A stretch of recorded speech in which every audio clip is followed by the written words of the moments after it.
Hey YouTubers, today we focus on putting this 1970 Honda CT70 back together. Let's get started. Here's the engine to our CT70. She's been sitting here for about 6 months.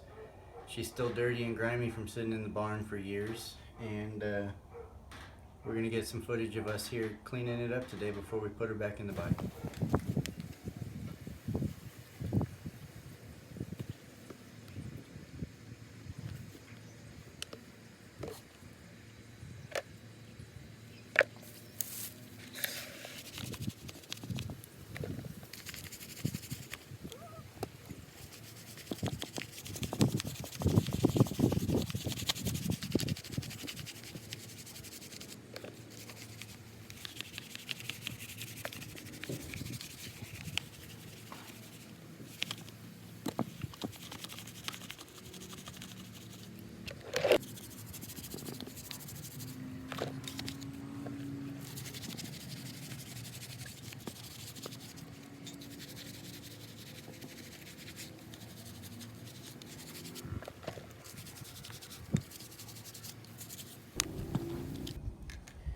Alright, I'm going to show you a little trick on what I've been doing over the years to clean chrome that's gotten this nasty surface rust going on. Use a little wheel and tire cleaner, spray it in some aluminum foil I've got here, and I use the aluminum foil like a piece of sandpaper.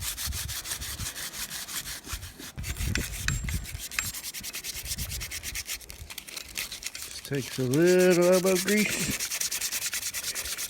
and a little aluminum foil, and we should be able to make this little section here shine. Just give you an idea on this small section. You can see what I did to the rest of the chrome on the bike.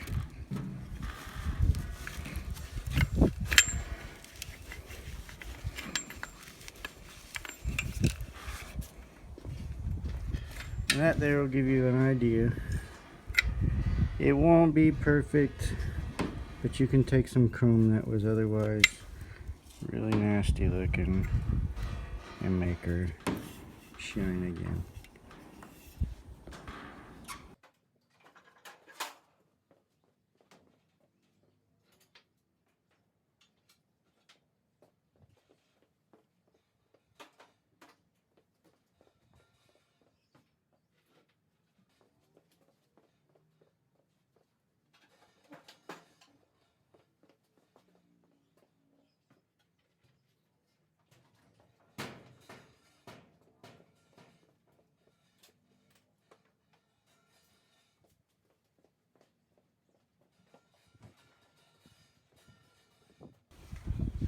Alright, while we're waiting for the engine to dry and put everything else together, now's a good time to throw our carburetor into our chem dip tank.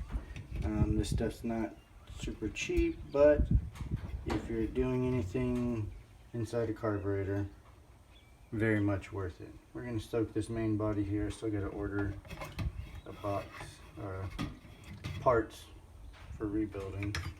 But we're going to go ahead and soak everything here into the cart. Put this in there. Float jets.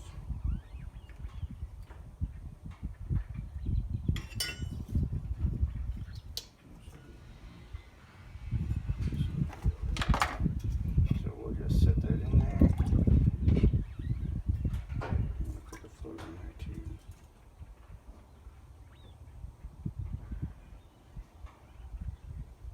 That she floats,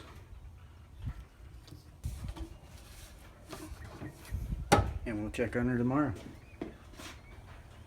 Okay, so I want to get the fuel tank back into the frame next, but before I can do so, these fuel lines are 35 something years old. So we need to write down a parts list of what we need to continue on. That's where pen and paper are always good to have in the shop. We need about, let's say 3 feet 5/16 fuel line.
Tighten these two 14mm bolts down, and then we'll get the center one tight.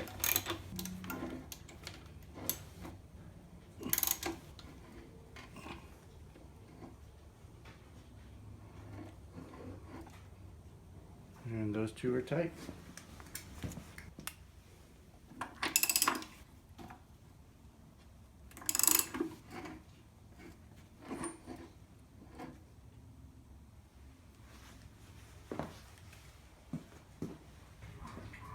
Alright, now that the front end is on, we're going to make our connection to our ignition switch and run the rest of our harness back through the frame, connecting to all its connections along the way to the tail light. Here we go.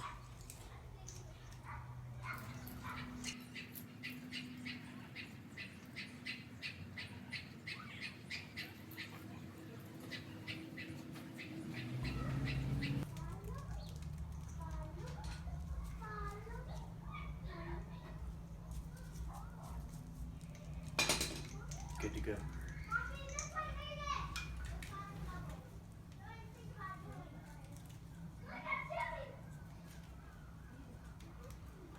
Fish her through.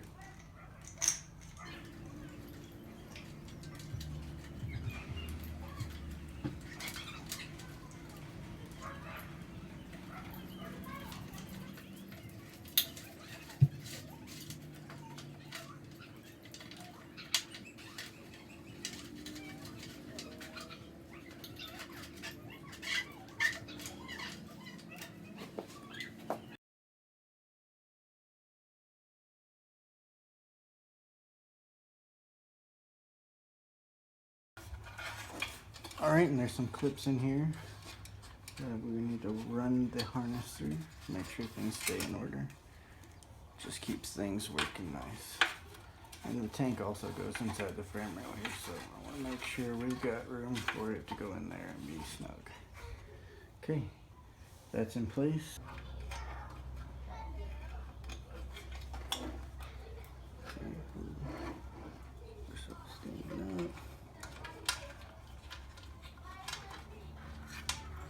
Pop that grommet back into place.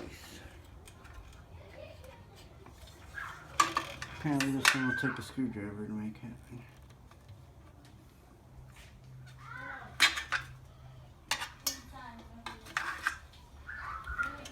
And there she is. Grommet in place.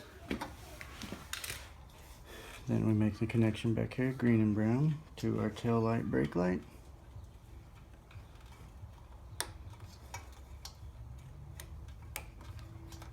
And try and tuck it up nice and clean, make it stay out of the way. There we go, tail light wired.